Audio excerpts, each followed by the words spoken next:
Asalaamu calaykum waraxmatullaahi wabarakaatu daawadayaal my people my funnies waxaan idin leeyahay I'm back at it again waanigoo finally soo laabtay I'm back waan ka xumay runtii midida aan maqnaa gaabiskii nagu yimid soo dhawaada oo kusoo dhawaada gacmo furan iyo qalbi furan kuna soo dhawaada cashir cusub oo xiiso leh fadlan haddii aad meesha ku cusub tahay magacayga waa Baaruud Cabdiraxmaan haddii aadan hore subscribe siin fadlan subscribe saar oo nagu soo bir inta kadib dadkina maanta hadaba wuxuu ku saabsan yahay baro kelmadaha caayda ee Englishka luqadda Englishka part 2 laakiin waxa muhiim ah inaad maskaxda ku hayso mar walba macnaha casharada noocan oo kale aan u baranayno maaha inaad qof bilaadan aad ku caaydan maaha inaad qof kula islaam ah walaalka ama walaashaad ku dhibtid ku maagtid maaha ujeedada taas ujeedadu waxa weeye markaad tahay qof luqad baranaya cilmiga luqadaas ay ku fadhido si aad u complete garaysid waa in luqadda dhinacyo badan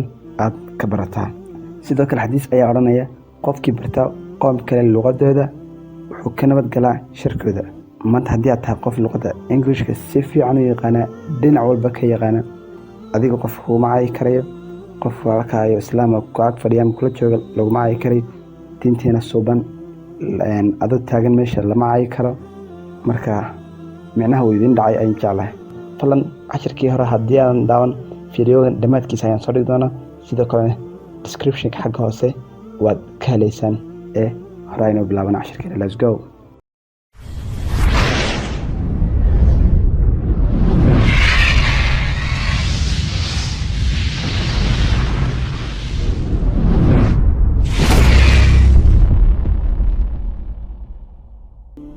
kelimada inoogu horeysa waxa weeye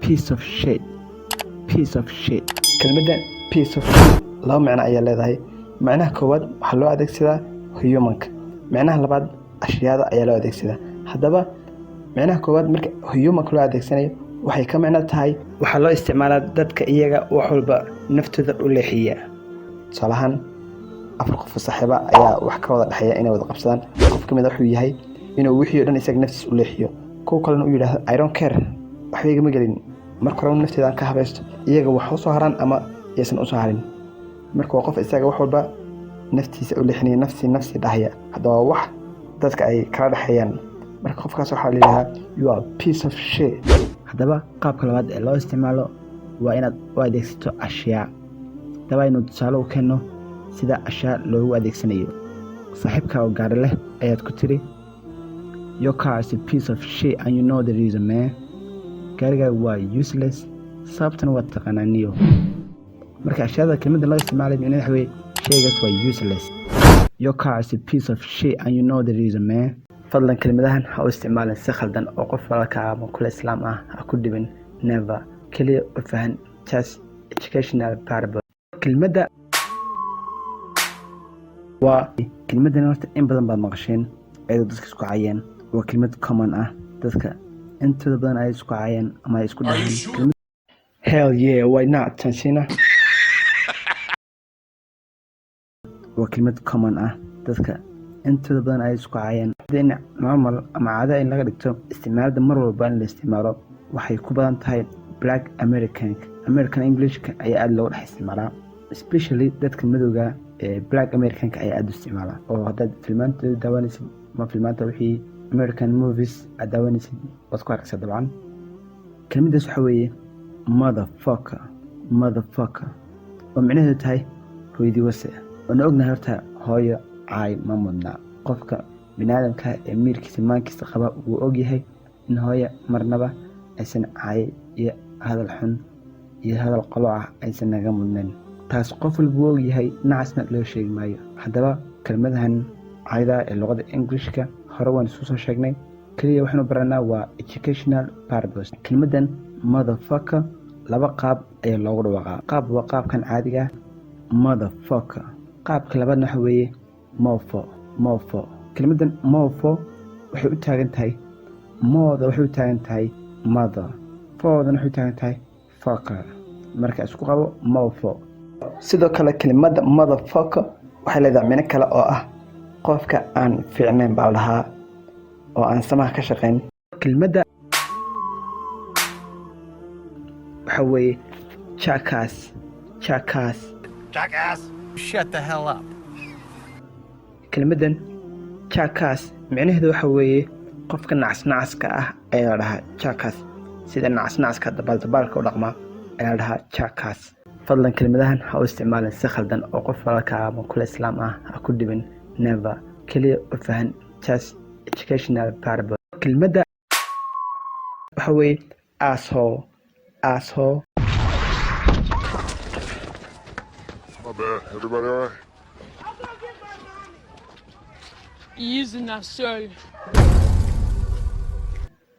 Kelmaddan asshole waxay la macno tahay kelmadda jackass. Qofka nacasnacaska ah ayaa la dhahaa asshole. Using that show. Pussy. Pussy. Kelmadda pussy saddex macno ayay leedahay. Macnaha koowaad asliyan ay leedahay horta kelmaddan pussy maaha kelmad formal English ah ee waa kelmad slang word waa kelmad lahjada suuqi ah. Okay, haddaba macnaha koowaad ay leedahay waxa weeye cat. Bisada ayaa loo yaqaanaa pussy.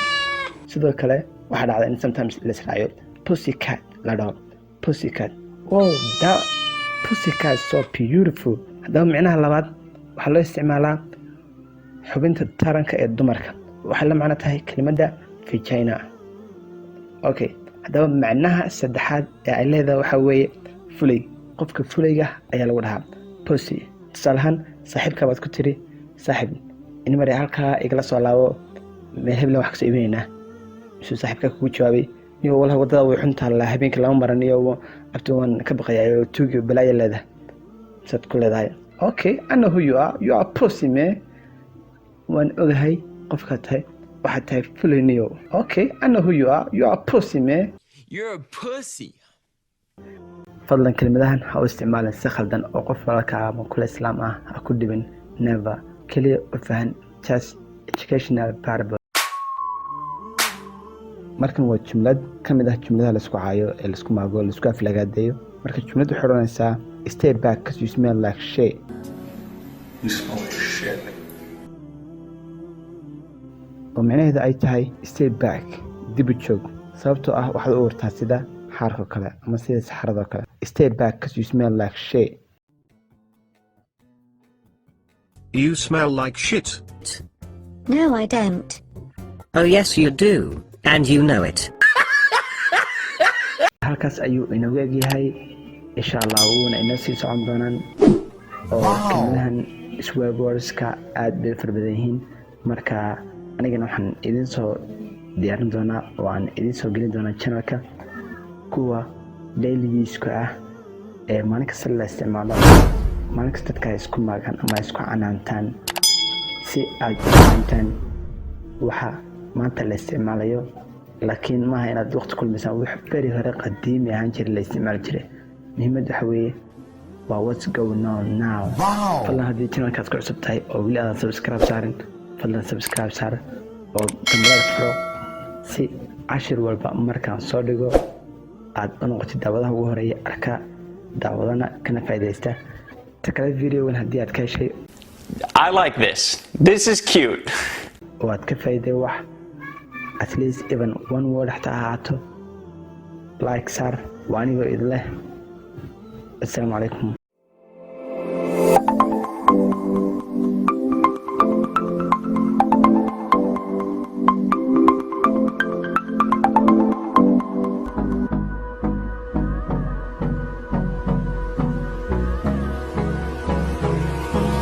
Hold me close till I get up.